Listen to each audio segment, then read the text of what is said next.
विदुर जी ने कहा, मुनिवर मैत्रेय जी, भगवान श्री हरि के अंतर ध्यान हो जाने पर संपूर्ण लोकों के पितामह ब्रह्मा जी ने अपने देह और मन से कितने प्रकार की सृष्टि उत्पन्न की। इनके सिवा मैंने आपसे और जो जो बातें पूछी उन सब का क्रमशः वर्णन कीजिए। बहुत आनंद आ रहा है आपके श्री मुख से भगवान की चर्चा सुनने में।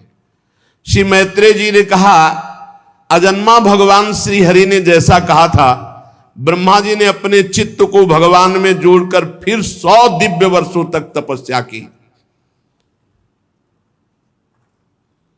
100 दिव्य वर्ष तपस्या से उनका महान तपोबल और ज्ञान बल दोनों बढ़ गया और उन्होंने जल के साथ वायु को पी लिया।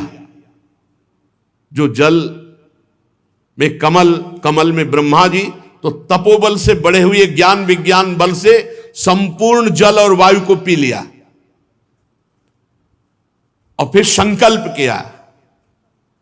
जे ही संकल्प किया तो 3 भाग में कमल बट गया, भूरलोक, भुवरलोक, स्वर्गलोक। जीवों के भोग स्थान के रूप में इन्हीं तीनों लोकों का शास्त्र में वर्णन, यही त्रिलोकी, वो कमल त्रिलोकी के रूप में बट गया जब जल और वायु को पी लिया। फिर महान महरलोक, तपलोक, जनलोक, इन 3 लोकों की रचना हुई। उसके ऊपर ब्रह्मलोक जहां ब्रह्मा जी विराजमान। विदुर जी, ये सब अद्भुत बात भगवान की शक्ति से संपन्न हुई। खेल खेल में अब ब्रह्मा जी सृष्टि रचने लगे।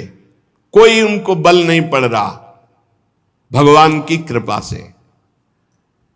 जैसा भगवान में स्थित था जगत, वैसा ही वो प्रकट करने लगे। प्राकृत वैकित भेद से 10 प्रकार की सृष्टि प्रकट की ब्रह्मा जी ने। काल, द्रव्य और गुणों का ब्रह्मा जी के द्वारा जो संकल्प बना, तो काल, द्रव्य और गुणों का प्रभाव प्रकट हुआ, उससे महातत्व प्रकट हुआ। दूसरी सृष्टि अहंकार की, जिससे पंचभूत, ज्ञानेन्द्रियां, कर्मेंद्रियां। तीसरी सृष्टि भूत सर्ग, पंचभूतों से बने हुए शब्द, स्पर्श, रूप, रस, गंध, तन्मात्रा, जितना शब्द है, स्पर्श है, रूप है, रस है, गंध है, ये तीसरी सृष्टि। इंद्रियां, ज्ञानेन्द्रियां, कर्मेंद्रियां, क्रिया शक्ति प्रधान, चौथी सृष्टि प्रकट की। 5वीं सृष्टि सात्विक अहंकार से उत्पन्न हुए इंद्रियों के अधिष्ठात्र देवताओं की और इसी के साथ मन की भी सृष्टि की। 6वीं सृष्टि अविद्या की। यही बांधती संपूर्ण जीवों को। तामिस्त्र, अंध, तामिस्त्र, तम, मोह, महामोह, ये 5 गांठें अविद्या की हैं। ये जीवों की बुद्धि में बैठी रहती है अविद्या। ये आवरण विक्षेप करके जीव को भगवान की तरफ जाने से रोकती है, माया में लगाती है। 6 प्रकार की सृष्टियां, ये वैकृत सृष्टि है। ब्रह्मा जी ने रजोगुण को स्वीकार करके 7वीं प्रधान वैकृत सृष्टि स्थावर की, स्थावर वृक्षों की।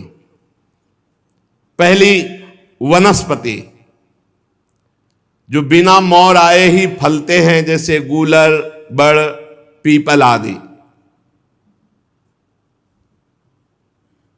फिर औषधि, जो बिना किसी का आश्रय लेकर बढ़ती, जैसे ब्राह्मी, गिलोय आदि विविध प्रकार की औषधियां।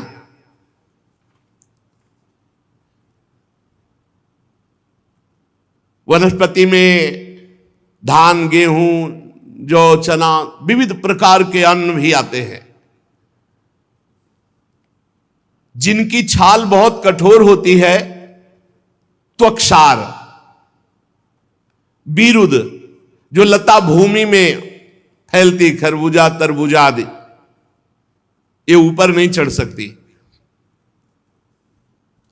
द्रुम, जैसे आम, जामुन, पीपल आदि, ये बड़े बड़े वृक्ष, इन्हें द्रुम कहा गया है।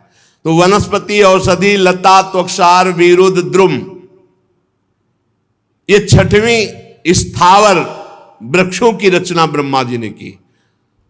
इसमें असंख्यों प्रकार के, जैसे पेड़ तो बहुत प्रकार के पेड़, वनस्पति तो बहुत प्रकार के, औषधि बहुत प्रकार की, अन्न बहुत प्रकार का, लता बहुत प्रकार, ऐसे ये तो उदाहरण में एक दो बताए गए।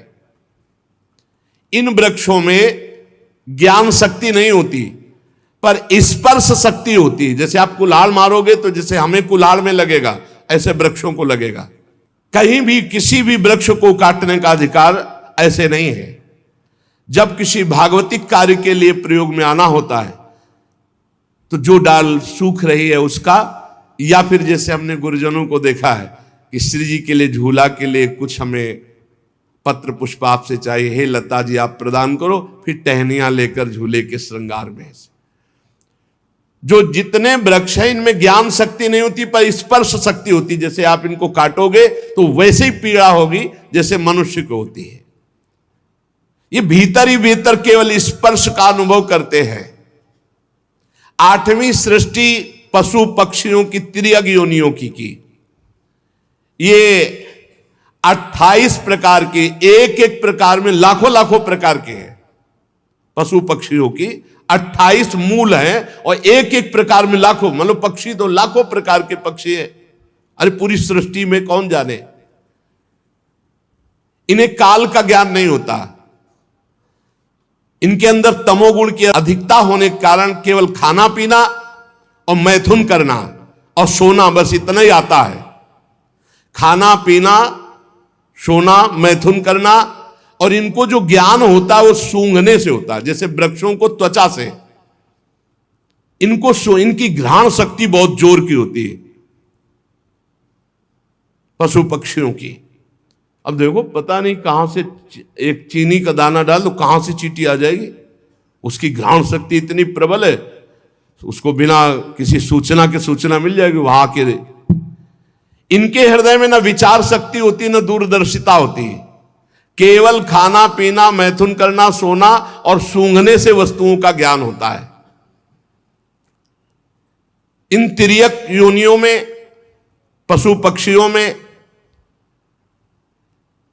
कुछ द्विशप कहलाते हैं। जैसे गौ, बकरा, भैंसा, कृष्ण मृग, सुअर, नीलगाय, रुरु नामक मृग, भेड़, ऊंट, ये 2 खुरों वाले पशु कहलाते हैं। नीचे से इनके खुर के 2 भाग होंगे, द्विशप कहलाते हैं।